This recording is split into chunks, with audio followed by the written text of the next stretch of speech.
Selamat datang di podcast Bagi Horor.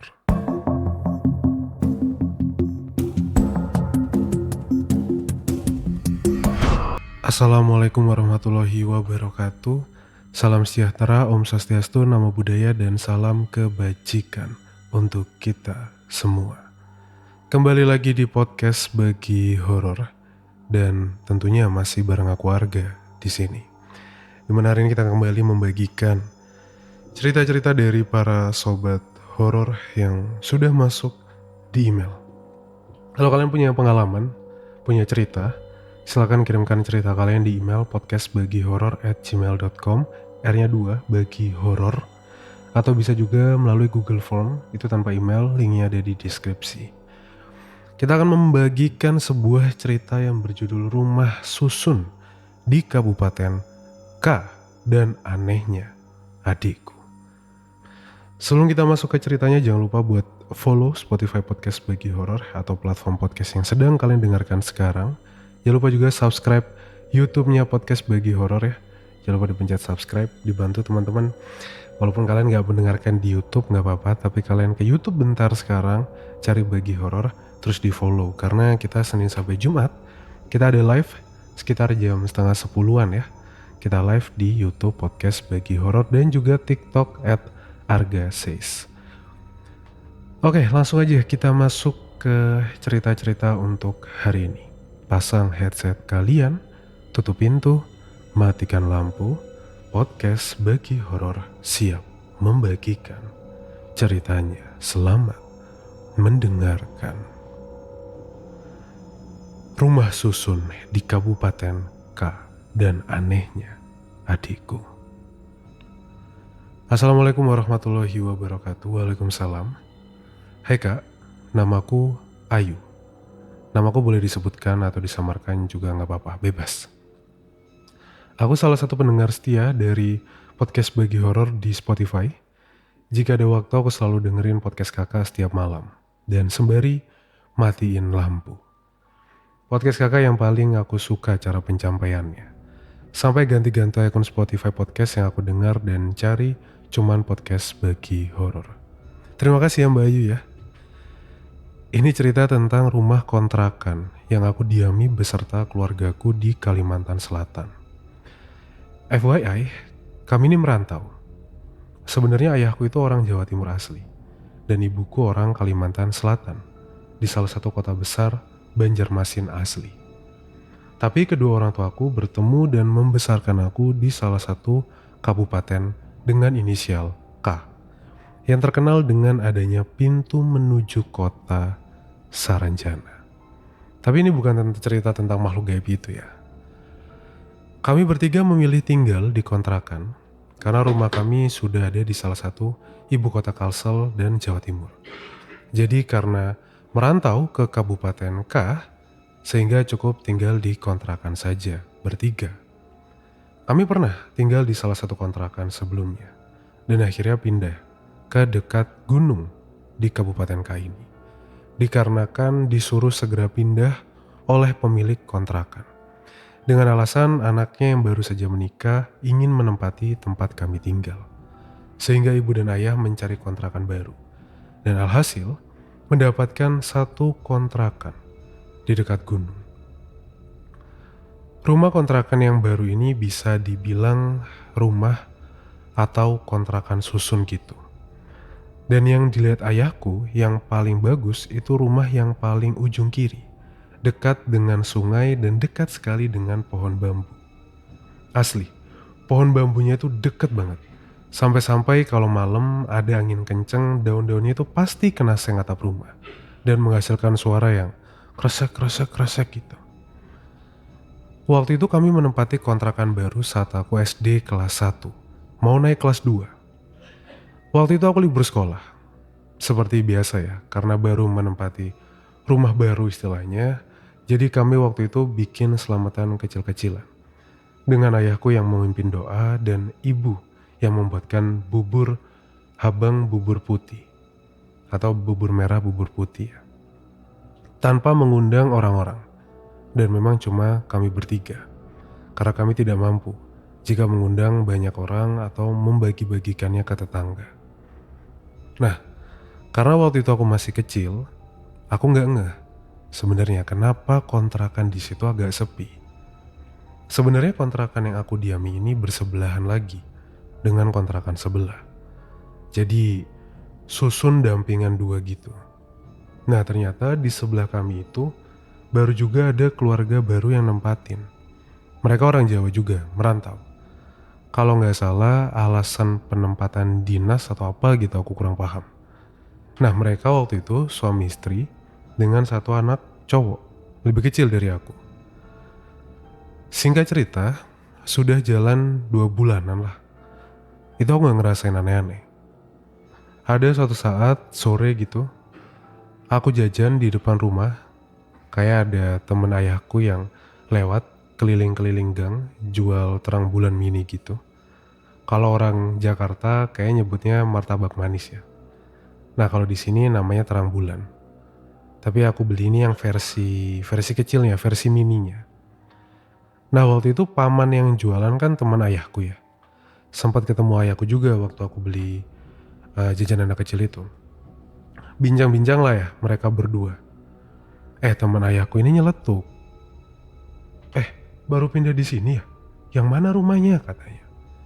Terus disautin sama ayahku dong. Sambil nunjuk ke rumah kontrakan yang ada di paling ujung. Itu yang ujung dekat sama sungai kata ayahku. Temen ayahku ini sambil ngeliatin ke arah yang ayahku tunjuk. Sambil merhatiin gitu. Hah? Yang ujung itu? Udah berapa lama? Baru 2 bulan. Untung dapet yang itu. Karena cuma itu yang kamar mandinya pakai keramik. Jawab ayahku. Temen ayahku malah bilang di situ. Oh alah, bentar lagi juga pindah. Gak bakal betah kamu di sana.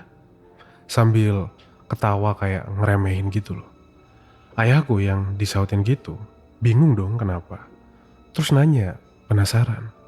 Lah, emangnya kenapa? Temen ayahku nyaut lagi.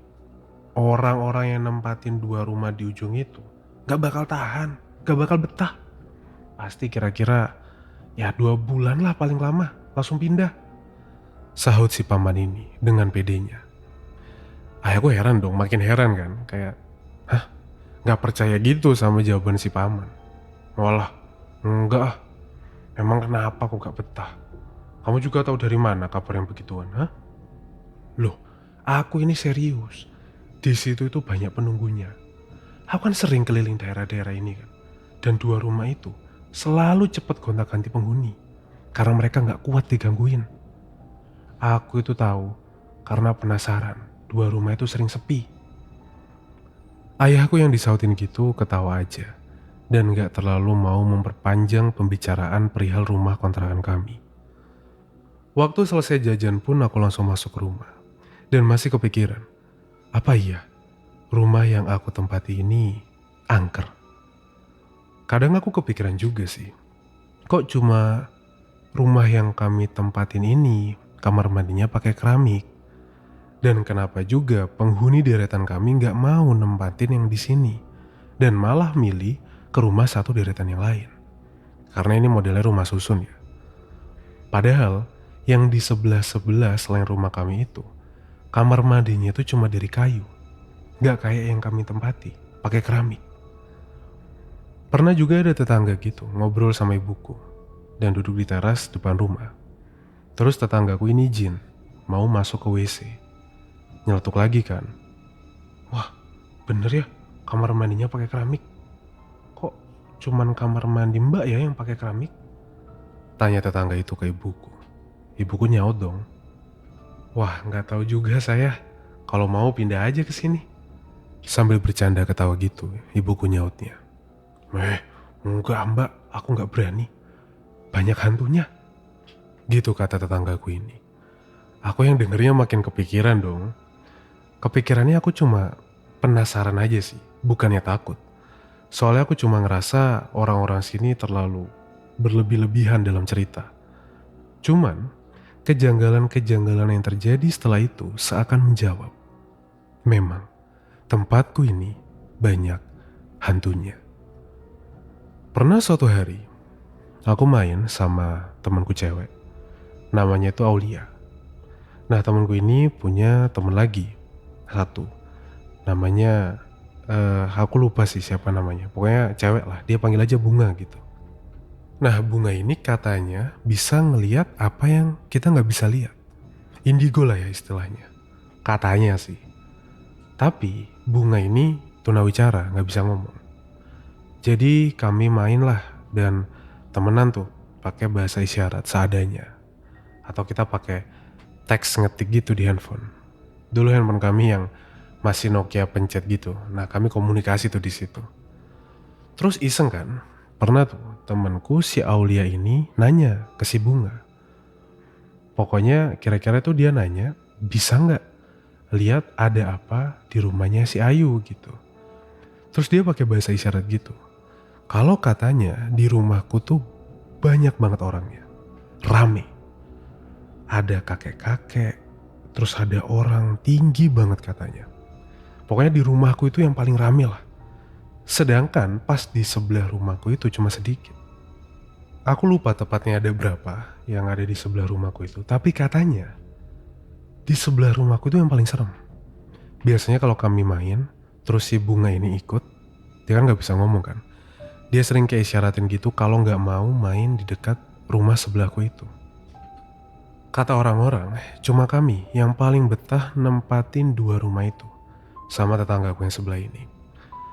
Sebelah rumahku ini suami istri, PNS, jadi pagi siang itu biasanya mereka di kantor pagi sampai siang dan anak mereka sekolah. Jadi di sebelah itu kosong, kalau biasa di jam kerja dan jam sekolah. Sering, ibuku tuh denger jam 11 sampai jam 11-an pagi lah. Kayak ada anak-anak lari-lari, jelas banget suaranya di sebelah rumah gitu, bolak-balik. Ibuku agak ketakutan juga sebenarnya, karena waktu itu ibuku sendirian di rumah. Sedangkan aku sekolah dan ayah itu kerja dagang keliling, jual makanan gitu di salah satu sekolah. Jadi siang itu rumah emang kosong. Cuman ibuku yang ada di situ. Gak sekali dua kali, ibuku dengar ada yang lari-lari di sebelah. Itu terus berlanjut tuh. Sampai ibuku ini terbiasa dengar suara lari-lari itu. Karena rumah kami dan rumah sebelah itu cuma dihalangi dinding kayu. Jadi biasanya emang gak kedap suara. Jadi suara itu jelas banget gitu kedengeran. Pernah juga dulu ayahku cerita, kira-kira sampai jam 3 pagi lah, kerja buat dagang kan besoknya. Ayahku waktu itu kerja di dapur. Nah, belakang dapur kami itu sudah mentok dinding kayu. Pokoknya di belakang itu nggak ada apa-apa, cuma hutan bambu. Sebelah kiri udah sungai dan hutan bambu lagi. Tiba-tiba, kata ayahku nih ada yang gedor-gedor di atas atap. Padahal kan malam kan orang pada tidur semua kan. Ayahku nggak nanggepin, lanjut kerja. Digedor-gedor atapnya. Makin kenceng. Ayahku paham di situ. Ada yang gak beres nih. Waktu ayahku ngaduk adonan di panci deket kompor, tiba-tiba ada rambut panjang banget di dalam adonannya. Dan banyak. Sampai bisa digumpal kata ayahku. Padahal rambut ayahku tuh pendek. Apa masa ibuku waktu itu batin ayahku kan? Apa masa istriku? Terus ayahku ingat. Waktu itu, ibuku itu baru motong rambut agak dipendekin. Jadi rambutnya itu gak sepanjang ini. Sedangkan kalau aku itu mustahil kata ayahku. Soalnya aku gak pernah deket-deket sama bahan-bahan buat adonan. Jadi pasti gak mungkin aku. Rambutku juga gak sepanjang ini. Gak sepanjang itu yang ditemuin sama ayahku itu. Terus ayahku ngebatin lagi. Ya udahlah. Mungkin orang emang iseng kali ya mau ngeganggu gitu batinnya. Terus ayahku ngumpulin rambut itu. Sambil dikumpulin, dibuang langsung. Terus ayahku baca doa gitu. Aku gak tahu baca doa apa. Pokoknya ayat suci lah, ayat Al-Quran. Terus bilang, dah jangan mahaur. Aku lagi begawian. Udah sana berjauh. Jangan ganggu. Aku lagi kerja. udah sana jauh-jauh pergi. Terus berangsur-angsur suara gedoran itu udah gak ada lagi. Oh, mempan ya digituin, batin ayahku. Jujur sih, aku bingung, kok aku gak digangguin ya? Padahal waktu itu aku masih SD. Dan memang gak ada kejadian janggal yang aku alami. Bukannya sok berani ya, tapi aku emang penasaran gitu. Kok aku gak ditemuin atau diganggu kayak ayah sama ibuku. Padahal kan juga mau ngerasain gimana ngerasain keberadaan mereka tuh kayak apa gitu. Terus berlanjut, kalau gak salah aku udah kelas 3 atau kelas 4 SD gitu. Ibuku nih hamil, tapi keguguran. Jalan 4 bulanan gitu kalau gak salah. Aku juga kurang ingat. Kata keluarga jauhku di sini, itu udah kelihatan bentuk kelaminnya dari bentuk dagingnya katanya. Yang lihat itu calon adikku ini. Cuma keponakan ibu, aku sama ayahku. Sedangkan aku gak berani lihat. Dan cuma dengar bahwa calon adikku ini berupa daging biasa dan perempuan. Aku sempat diceritain cara ngebedainnya dari pipih bulatnya gitu. Tapi aku lupa dan gak terlalu ngerti juga gimana caranya. Pokoknya katanya adikku ini cewek, intinya gitu. Nah, waktu di rumah sakit di Kabupaten K ini, ibuku masih dibius. Buat kirat ya, dikerok dalam perutnya. Soalnya bekas keguguran kan, jadi mau ngebersihin. Ayahku disuruh ngubur calon adikku ini di dalam tanah. Tapi harus dimasukkan dalam peti kayu dan dikafani. Karena aku agak takut ya lihat kain kafan, jadi aku tinggal di rumah sakit aja nemenin ibuku. Sedangkan ayahku ngubur calon adikku ini di depan rumah kami, tepat di bawah pohon mangga besar banget depan rumah tuh. Pohon mangganya tinggi, lebat daunnya. Waktu itu aku umur berapa ya? Pokoknya sekitar kelas 3 SD lah. Terus beberapa bulan pohon mangga itu ditebang. Setelah aku SD kelas 6, udah gak terlalu banyak lah kisah mistis yang aku dengar dari ayah dan ibuku. Aku pun sama sekali gak digangguin dan gak diliatin wujud mereka dalam tanda kutip ini. Singkatnya, aku tuh punya adik baru cowok di waktu aku kelas 6 SD. Selisih umurku sama adikku ini 12 tahun. Setelah umur adikku ini memasuki umur 3-4 tahun, kami gak mengalami gangguan yang gimana-gimana lah. Cuman untuk gangguan kecil udah jadi makanan sehari-hari ayah sama ibuku di kontrakan itu. Tapi pada suatu malam, setiap jam 12 malam, hari apapun itu, 00.00, adekku itu pasti tiba-tiba ngigo. Terus ngomong, kakak, sambil berdiri dari tidurnya lalu lari, bolak-balik dari kamar sampai pintu ruang tamu kami. Jadi kontrakan kami ini kan cuma punya satu kamar. Nah, dari pintu masuk akan langsung menghadap kamar di sebelah kiri. Jadi jarak kamar tidur kami itu tidak jauh ke arah ruang tamu. Adikku ini pasti ngigo dan ngelantur. Kakak, terus-terusan gitu sambil nangis. Dia bangun, matanya itu kebuka. Cuman kayak, apa ya, dia melek tapi kayak orang gak sadar gitu sama orang di sekitarnya. Nah, dia ini akan tenang hanya dengan satu cara, yaitu pipis. Ya, pipis. Jadi biasanya ayahku nih kalau udah lihat adikku kelimpungan, kayak orang udah gak terkendali gitu ya, pasti diajak buat ke WC supaya dia pipis. Nah, setelah pipis, dia baru sadar. Itu terus-terusan tuh kejadian sampai dia kelas 3 SD. Pokoknya kalau dia mulai kambuh, pasti cara buat sadarin dia adalah diajak pipis ke WC sama ayahku. Pernah juga tuh, waktu masih ngelantur gak sadar, adikku ini diajak ngomong sama ayahku. Heh, kamu ini siapa sih? Kenapa ganggu anakku? Tanya ayahku waktu itu, nadanya udah agak tinggi. Enggak, kakak. Kada tuh enggak ya, atau tidak ya. Itu adikku ngomong masih dalam keadaan sesenggukan dan gak sadar. Hei, jangan ganggu anakku, keluar sana, perintah ayahku saat itu. Ayahku pun gak tahu ya, mempan atau enggak digituin. Tapi akhirnya emang gak mempan dan tetap dibawa pipis ke WC. Setelah sadar biasanya diajak ngomong sama ayahku. Tadi lihat apa, terus kenapa. Entah adikku ini paham atau emang gak tahu. Dia biasanya nyaut, gak inget. Tadi ada kayak ada orang. Jadi antara dua jawaban itu, gak inget atau tadi kayak ada orang. Pernah juga suatu malam, dari sekian malam adikku ini ngigo hal yang sama terus. Di satu malam itu aku lupa harinya. Kebetulan itu pintu rumahku kebuka, tapi pagar rumah tuh ketutup. Tapi bisa dibuka kayak cuma pakai ditarik biasa gitu loh. Nah malam itu ayahku habis masang selang buat ngisi bak mandi malam-malam. Jadi setelah dari luar gitu masuk ngecek kamar mandi, apa sudah nyambung airnya atau belum. Nah ayahku lupa nutup pintu. Ternyata malam itu adikku ngigo lagi. Dia bangun langsung lari keluar pintu. Dia cuma pakai celana dalam sama kaos putih doang. Waktu itu masih bocil ya. Dan hilang. Serius, hilang. Adikku keluar rumah malam-malam jam 12 malam. Itu hilang. Aku gak tahu ceritanya gimana. Karena waktu itu aku lagi kuliah di Banjarmasin. Jadi agak jauh jaraknya dari Kabupaten K. Ayahku kaget dong waktu denger ibuku teriak kalau adikku ini keluar, lari.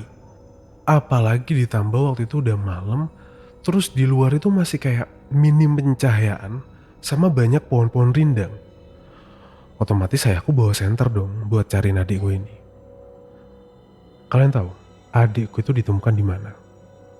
Jadi sekitar setengah jam nyariin, adikku itu ditemukan di bawah pohon pisang yang letaknya tuh agak jauh lah dari rumah, seberang sungai. Sadar tapi jongkok. Iya, jongkok. Ini yang bikin aku merinding waktu denger ceritanya.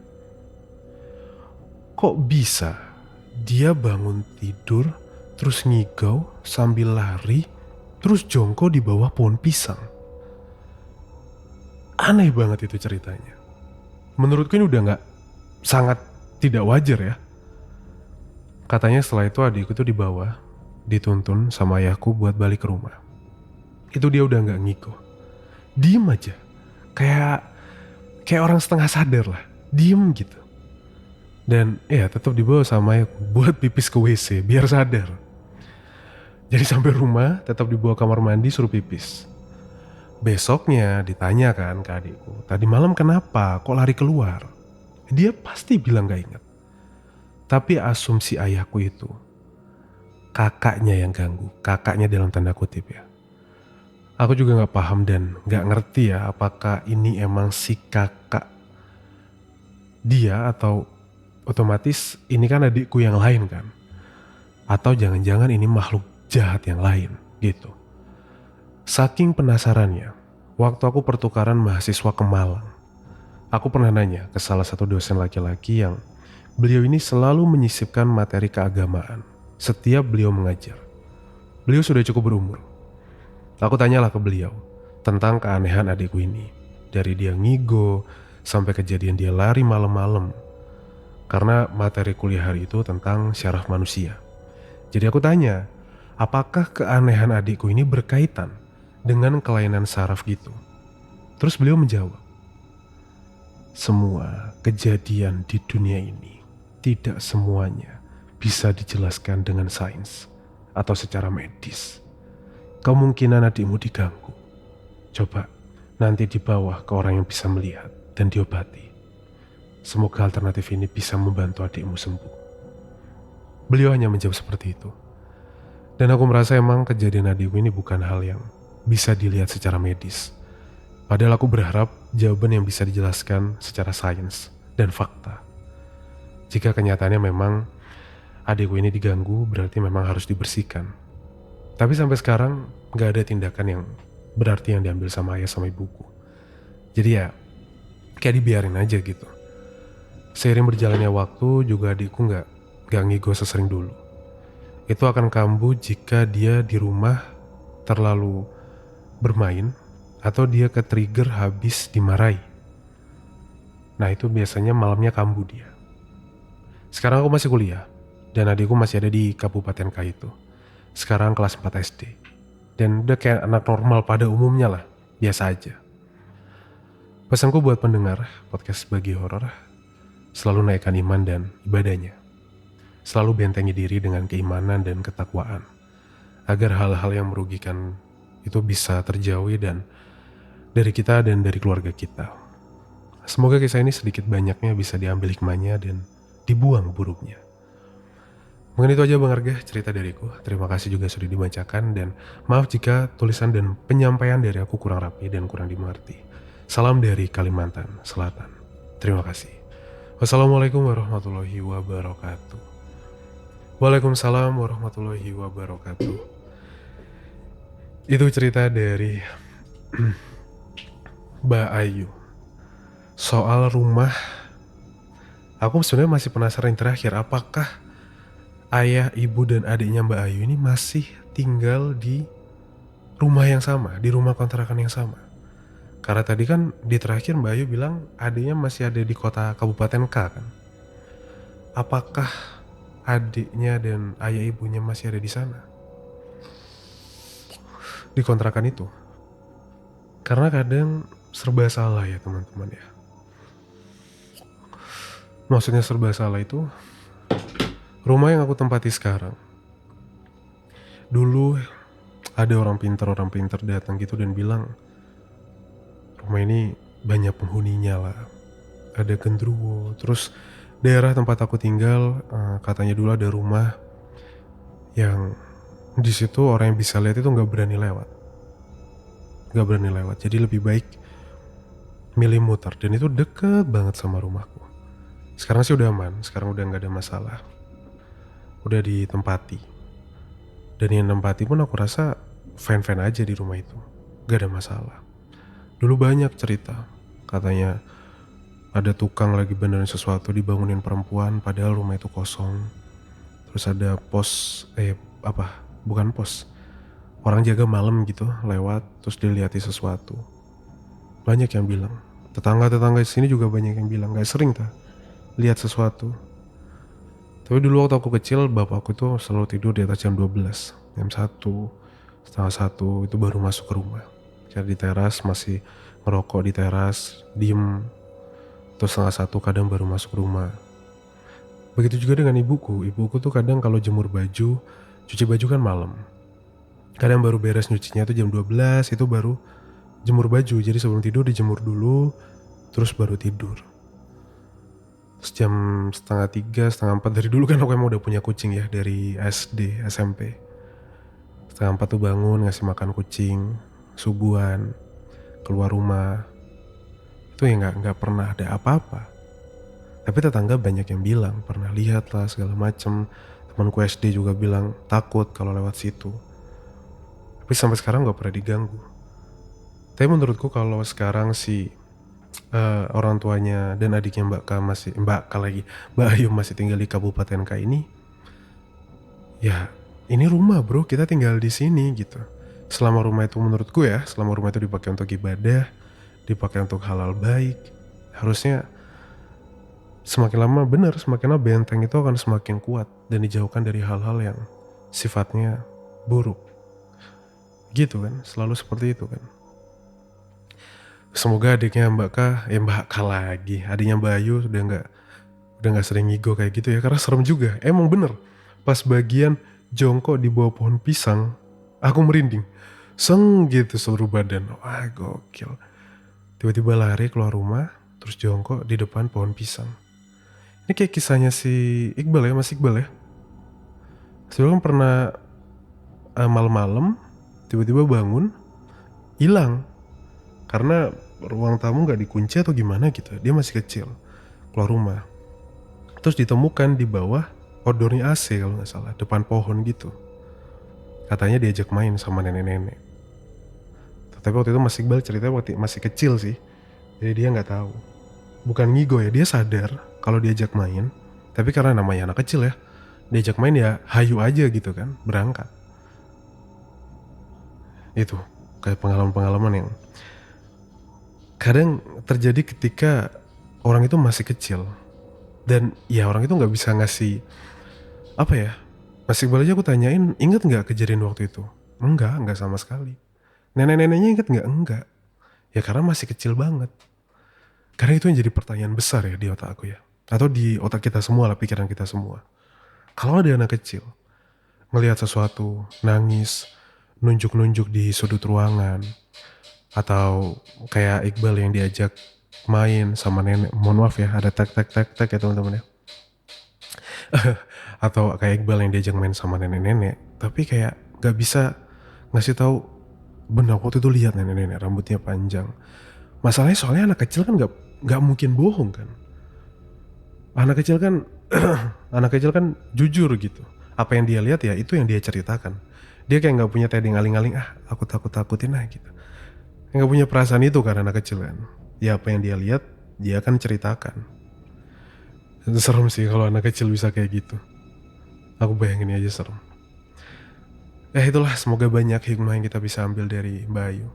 Hikmahnya sih menurutku, ya selama kita pakai rumah itu untuk hal-hal baik, untuk beribadah, untuk berjuang, untuk keluarga, sejahat apapun makhluk yang ada di dalamnya, sengeri apapun, percayalah kita masih punya Tuhan yang punya punya pegangan yang lebih kuat daripada itu semua. Itu hikmah yang bisa diambil dari cerita ini teman-teman. Terima kasih sekali lagi untuk Mbak Ayu, terima kasih buat kalian yang sudah mendengarkan. Terima kasih sudah mendengarkan episode ini. Jangan lupa subscribe YouTube-nya Podcast Bagi Horor, nonton live-nya juga jam 9:30 di YouTube maupun di TikTok. Sampai ketemu di episode selanjutnya teman-teman. Aku Arga, mohon maaf kalau ada salah-salah kata dan terima kasih sudah mendengarkan. Wassalamualaikum warahmatullahi wabarakatuh. Selamat malam dan selamat istirahat.